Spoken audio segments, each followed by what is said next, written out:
वक्त लगेगा, ये जख्म भर जाएंगे। यही वक्त का असूल है। मैंने यहाँ आकर सबको बहुत बड़ी मुश्किल में डाल दिया। फुप्पो को, ज़ारा को, तुम्हारा गुस्सा भी हमदर्दी में बदल गया। ये मुझे बिल्कुल अच्छा नहीं लग रहा। तरस आ रहा है ना तुम्हें मुझ पर? नहीं माची, तुम्हारे साथ कुछ ऐसा नहीं हुआ कि मुझे तुम पे तरस आए। ये तो मेरे साथ भी हो सकता था।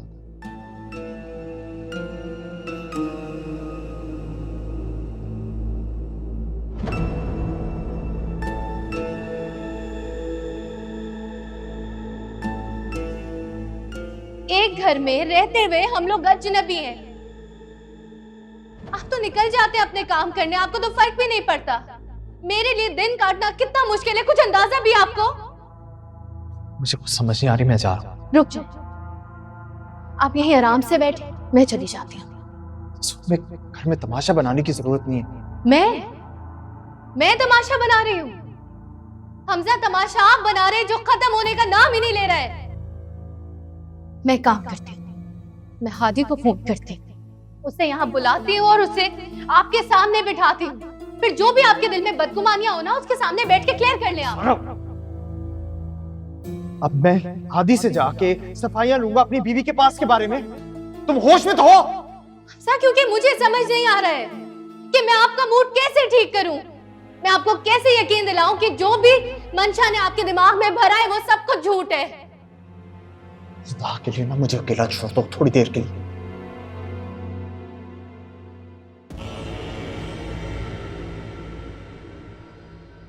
तुम दोनों के रिश्ते की दीवार बहुत कमजोर है ज़ारा। ये तो एक झटके से ही टूट जाएगी।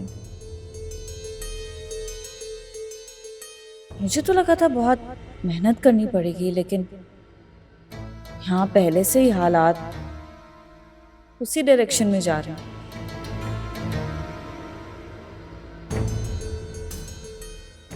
तो इसका मतलब ये हुआ कि किस्मत हमेशा की तरह मुझ पर फिर से मेहरबान है।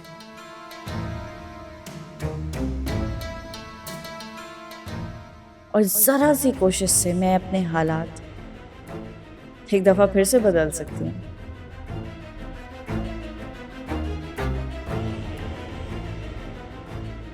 इंटरेस्टिंग।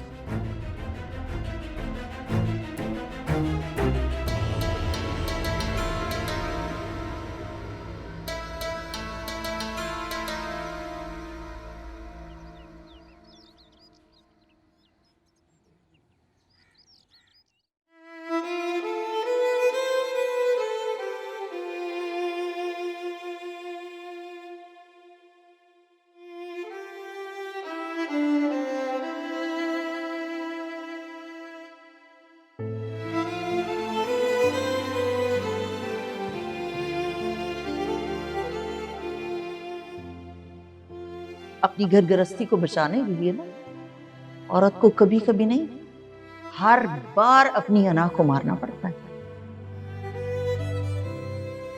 और रिश्तों की कड़वाहट के लिए अगर हर बार भी अना को मारना पड़ जाए ना, घाटे का सौदा नहीं है।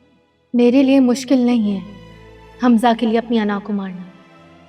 तो फिर आगे बढ़ के मना लिया करो ना उसे। ये काम भी तो मुश्किल नहीं होना चाहिए ना बीवी के लिए। मुझे तो बस इतना पता है कि तुम दोनों की खामोशी की वजह से ना मेरे घर की रौनक खत्म हो गई है। मैं हमेशा कोशिश करती हूँ कि उनको कोई शिकायत ना हो मुझसे, चलो अगर शिकायत हो गई है तो उसका पता करो ना, फिक्र करो उसकी बेटा, इससे पहले कि इस खामोशी का फायदा कोई और उठा ले।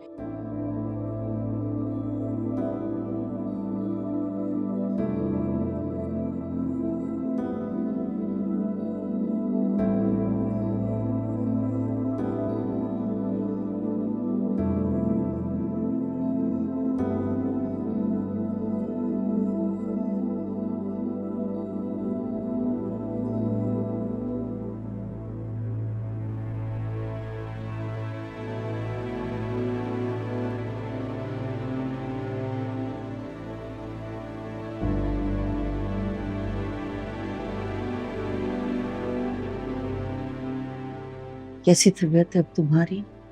सर का दर्द ठीक हुआ है कुछ? बहुत बेहतर है।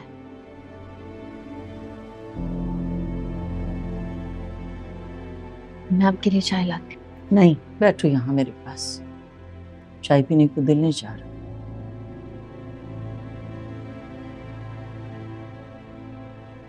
बात करनी है मुझे तुमसे।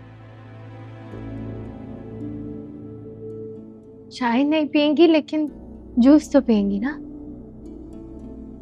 और मुझे बताएं, मैं फ्रूट काट के दूं? नहीं, मैंने कहा ना तुमसे बात करनी है।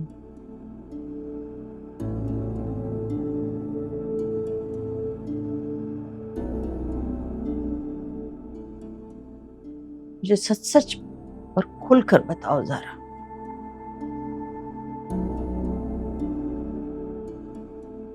तुम्हारे और हमजा के बीच में क्या मसला चल रहा है?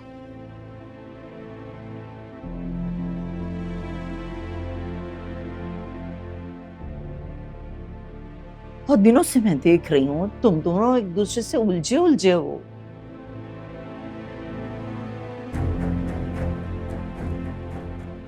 पहले मैं सोच रही थी कि कोई बात नहीं, मियां बीवी में खटपट हो जाती है,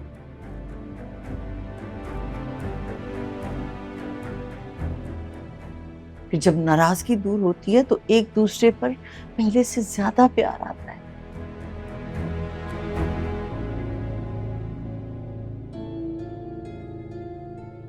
लेकिन तुम्हारे और उसके दरमियान पहले से ज्यादा प्यार कहां से आएगा? तुम लोग तो एक दूसरे से बात करने के रवादार नहीं। एक बात पूछूं आपसे?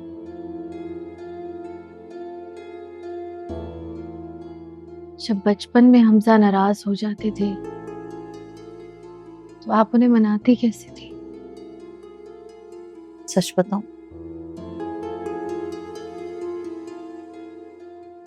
ये झगड़े, ये नाराजगियां बस तुम्हारे ही साथ हैं हमजा की।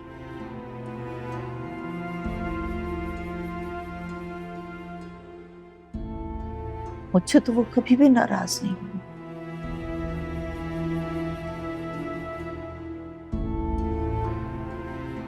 कभी कोई बेइज्जत नहीं की उसने।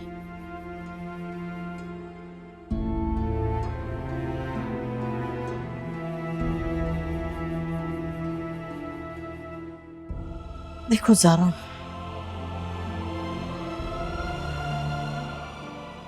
मैंने तुम्हें पहले भी समझाया था कि मियां बीवी के झगड़े में रात नहीं आनी चाहिए बेटा।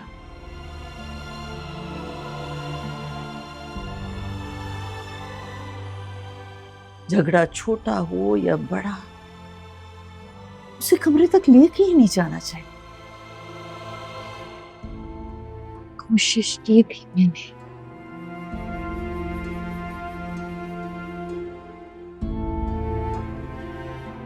लेकिन नाराजगी क्या है, किस बात पर है, कुछ समझ ही नहीं आ रहा।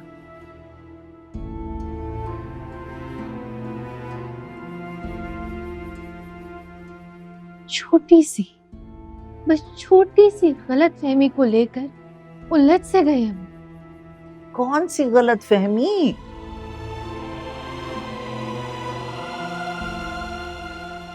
मुझे बताओ ना पूरी बात।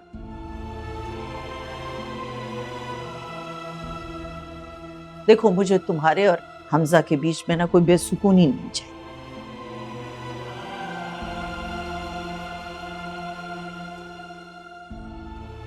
पहले ही अल्लाह अल्लाह करके वो उस मंशा की नहुसत से बाहर निकला था।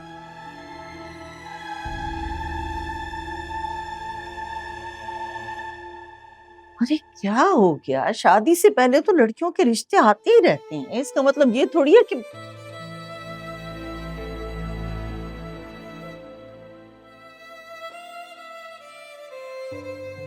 बिल्कुल ही अकल घास चरने चली गई है। दिमाग खराब हो गया इस लड़के का।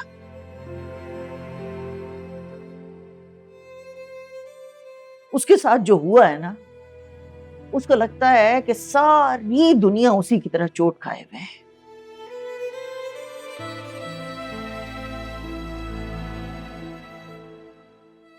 आने तो आज जरा, मैं जरा उससे बात करती हूँ, उसे समझाती हूँ कि घर के माहौल को ठीक करे, वरना जहां जाके रहना चाहता है वहां रहे जाए। नहीं अम्मी, नहीं, मुझसे कोई बात नहीं करेंगी। वो पहले ही मुझसे नाराज हैं, फिर कहेंगे जैसे मैंने आपसे शिकायत की है उनकी।